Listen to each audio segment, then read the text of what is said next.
Hi guys, and welcome to my 18th tutorial on HTML and web structure, and in this tutorial I'm going to talk about mouse events. I'll also talk about image manipulation. This is the first thing I will actually start today with.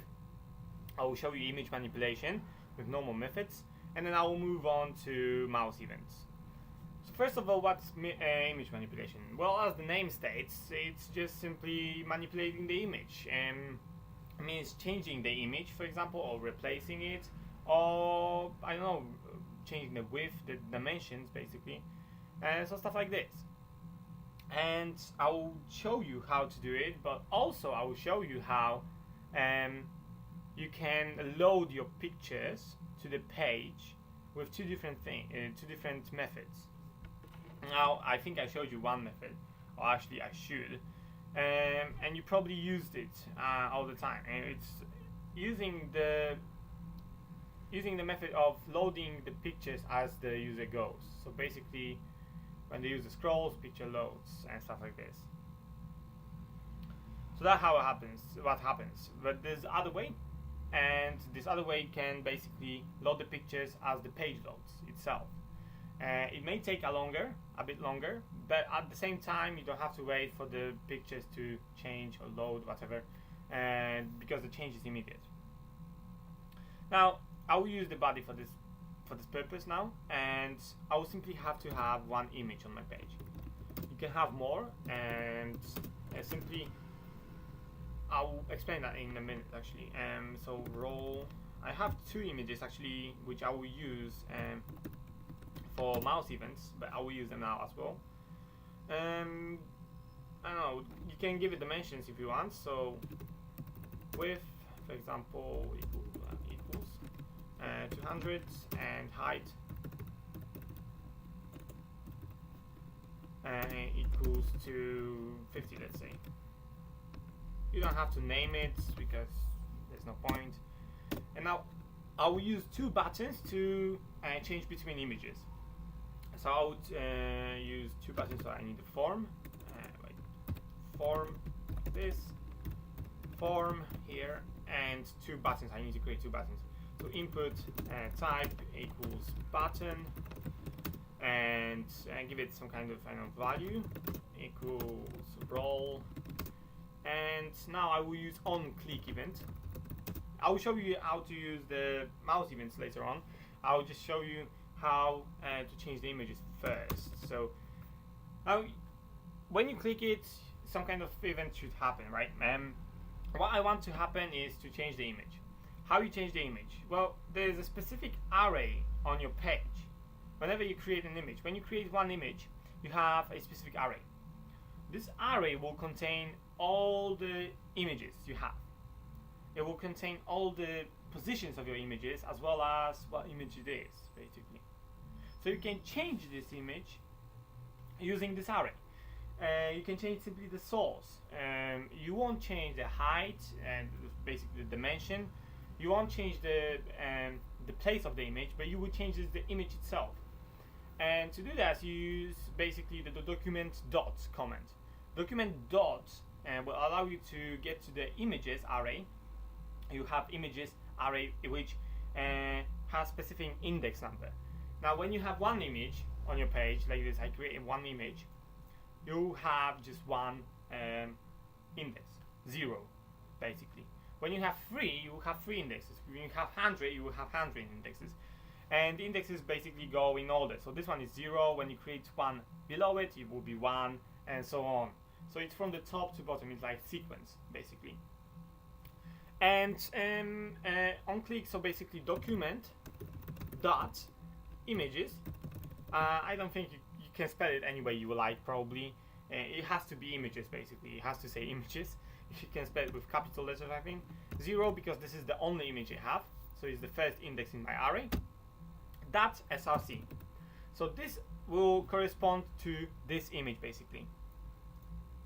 And equals to, now you have to remember that you use apostrophe here.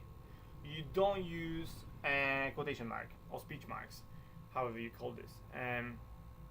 Because the web page will get confused. The code will be confusing for the web page, and you cannot actually put a quotation mark inside the quotation mark, and this will produce an error, and you wouldn't see any type of result out of this.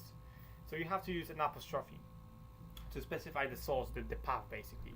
So roll.jpg, and you close with apostrophe as well.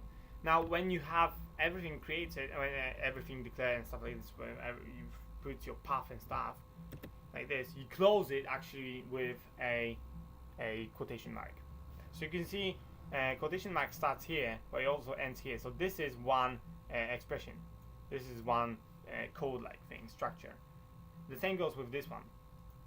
Open and closed quotation mark, but inside you don't see any quotation marks. Same here, and same with any other comment or property you write. Okay, so that's one thing. Then I have to create a new button again. Type button value equals over on click, and the same thing happens here. Basically, you don't have to change the anything pretty much beside the src, because I still change the same image. It's the same image. I don't increase the index, because I still have just one image. I don't increase the index because I operate on the same image. So what I change is simply the path and over.jpg. Okay, so let me show you the result of this. Now when I click the roll, nothing happens. When I click over, the picture changes. Roll over, basically like this. With the use of the buttons, of course, and then show you the mouse events yet. So that's one thing. That's how you normally probably would load these things onto your page. That's how you would do it probably. So this is not an instant change. You first load the picture and then it changes. That's the difference. That's not the immediate change. Now what I'm going to show you now is the immediate change. So first of all, I load the srcs to my objects. I will use objects. I will load srcs, and then I will use those objects to change the src of my image, and this will become an immediate change. So this is pretty much the difference. And what changes is that, as I said, with the objects, you use the time to load the image, the page. So the page takes more time to load, and the other one is basically the images get loaded as you go through the page. So it depends on you how you want to use them. Okay, so objects you have to declare in JavaScript. So basic objects, you just write imgs equals new image like this with dimensions, and you can give them the same dimensions, 50. I think it's 200 actually. So the same dimensions, imgs again equals img.source. Actually, you have to specify the source of the image. So roll, for example, .jpg. You have to specify the source. You have to create it first. This is creating the image, the new object of the image. Sorry, and this is specifying the source of the image. And again, I have to write object for our second image equals new image, and in the bracket I specify the same size, 50, and imgs2.src I also have to specify new path, so over.jpg. So pretty much those are my objects. If you have more of them, of course you have to create more objects. Basically, if you have more pictures, you have to create more objects. In my next tutorial, which I'm gonna expand the idea of objects, I will show you how to create array of objects. So this will come, you will actually learn how to create array of objects, so you don't have to create them separately like this. You will just create array of objects. This may come useful if you do something like this. And then what I do is simply delete this part from here and use a imgs.source src like this. And again here imgs2, basically imgs2.src. So pretty much like this, and it will change the images the same way. You won't see any difference basically because there won't be a difference. But if you have a lot of images, you will probably see the difference. So F5, as you can see, it works perfectly fine. So this is with the use of buttons, and I showed you how there's two methods actually, importing and changing your images. This is how you can manipulate your image. You can also change the sizes and probably the place as well of the image. You can shift it, for example, to left or right. But that's, you know, it's up to you if you want to do it. I just show you how to manipulate the image. This is the way you manipulate it. This is the way you change the image. But you also can do it with this method. For example, you can change the width and the height of the image. So the image will change the height and the width. Not necessarily the place, but the width and the height. So that's how you do with the image manipulation. Now with the events, we have 4 mouse events. We have on mouse click, on mouse up, on mouse down. We have, if I remember correctly, on mouse over, and there was one more. I don't remember actually. I know there's 4. On mouse up, down, over, and out. I think the most common is, I think, on mouse over. Well, from those events, mouse over is when you hover over the object, some kind of picture or link, and it changes. Basically, something happens. It doesn't have to be a image change. It can be, for example, a transfer to a new page. Even if you just hover over, and you can transfer user to another page. So it's up to you actually what you do with it. It depends on what you want to do with it actually. Yeah. So there's lots of possibilities. So I don't need the form actually. This is not needed anymore because I don't have to use buttons. It's a mouse event, so I do something with the mouse. Some kind of event, and I don't have to use the buttons for that matter. So I have my image, for example. I don't know if it will work. It should work with images. So you pretty much add on mouse over, for example. On mouse over event is basically allowing you to do something, to call function, for example, or do something. I don't know, whatever you want. So for example, on mouse over, I want to change the image. So for example, document dot images images like this 0.src is equal to not this one, is equal to actually I can use objects because I already have them. So I will use over imgs2.src. So you can do something like this on mouse over. Say F5. As you can see, the image changes, but I don't have mouse out. But as you can see, the image changes when I hover over it. So this doesn't have to apply actually to the pictures only. This applies to pretty much anything. you can apply it to pretty much links. You can link pages even if the mouse is over. This is how you can threat people with viruses actually. So for example, user is not even required to click the button which contains a virus. This is actually threats you can actually do, and they may exist actually in our normal pages. So the user just hover over it, or by just moving around your mouse, you just hover over it and it transfers you to a page which is dangerous, for example. Or transfers to a page which is not even dangerous, but some kind of advertisement which you yourself put there for the user to see whenever he hovers over the mouse. So it can be used in many different ways. You can add instead of image src, you can do a link, and you can add it to the link. And you can also do the link with the image, so both are in the same thing.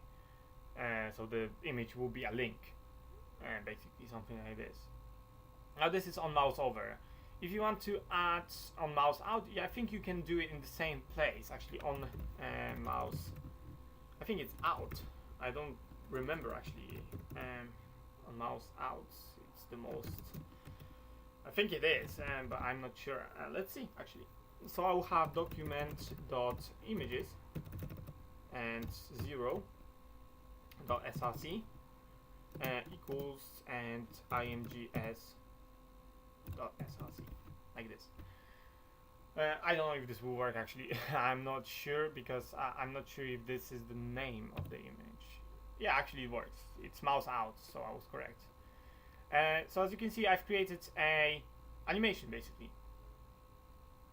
It doesn't stay the same when I hover over it, so it changes back when I move out my mouse of the object, out of focus. So this is how pretty much this is how you can construct your animations. This is how most of the buttons basically work in on your pages. If you go to some kind of page, when you hover over the mouse, hover over your mouse over the button or picture may be animated. So when you hover over, you will see a slideshow, for example. When you hover over the picture, that's one example. When you hover over a button, the button may change, may highlight, as I did with this button. It may highlight, or it may do something else, whatever. You can design it to do. And you can actually, I think you can do it with the buttons as well. So when you have on mouse over, in the button you have input type equals button, whatever. And you can have this also with the button probably. So it doesn't have to be a picture, but a button even. And you can just simply, add a function as well when clicked. So you have two things connected. So you have an event which happens when you just use your mouse, but when you actually click it, then the function, some kind of function, will be executed. The other two are on mouse down and mouse up. So basically when I click the mouse down, the change will happen, and up is when I release basically. So when I release, it's not the click on click, it's on click. That's the click up down, that's the click. And the mouse events on mouse down or up are simply when you do one of these things. So when you click it but don't release it, so that's mouse down, and up when you release it. Maybe I can show you this. I don't. I think it's up and down. So mouse down and up here. I'm not sure if it's the same names. I'm not certain. Yeah. So as you can see, I am clicking now. You can see that my moving the mouse doesn't affect it whatsoever. But when I click and don't release, I can never move it. As you can see, when I click the mouse down, it's basically lights up. When I release the mouse, it will light and it will go off. It will change the image basically. So you can do it like this as well with the buttons, for example. When you click it, it will highlight, but when you release it, it will change the image, it will de-highlight, for example, and then move you to, for example, different page, something like this, yeah? So there's many possibilities you can do. And so that's pretty much how the mouse event works. It's pretty simple and easy to understand, and the same things apply. You don't have to use images, you can use links. You can also add the link here and then transfer the user, for example, when the click is or whatever, when you hover over. So you can do pretty much anything you want with this. And that's pretty much end of this tutorial. I showed you how to manipulate the images. I also showed you how to do the mouse events. There's 4 of them, as I said. And in my next tutorial I will talk more about the objects, because I've covered objects in my previous tutorial. In my next tutorial I will cover more about the objects. I will show you how to create an array of the objects. I will show you how to maybe create your own methods even. So it will depend on difficulty level. I may separate to the different tutorials, and it depends on how long it will take me to explain stuff. But nevertheless, this is the end. Visit my YouTube channel and my page for more tutorials. If you like my videos, subscribe on the channel on my videos. As always, visit and await for my new tutorials, as I will release them. I release them now on monthly basis, and there's a couple of them on one per month, so it depends. Not always HTML comes out. I try to push the C++ if you're interested to more advanced stuff and stuff like this, Java as well. So if you like it, just subscribe, like it, whatever you do, and visit my page soon or YouTube channel, as there will be more tutorials still about HTML and web structure, as well as different programming languages. And I will see you next time. Bye.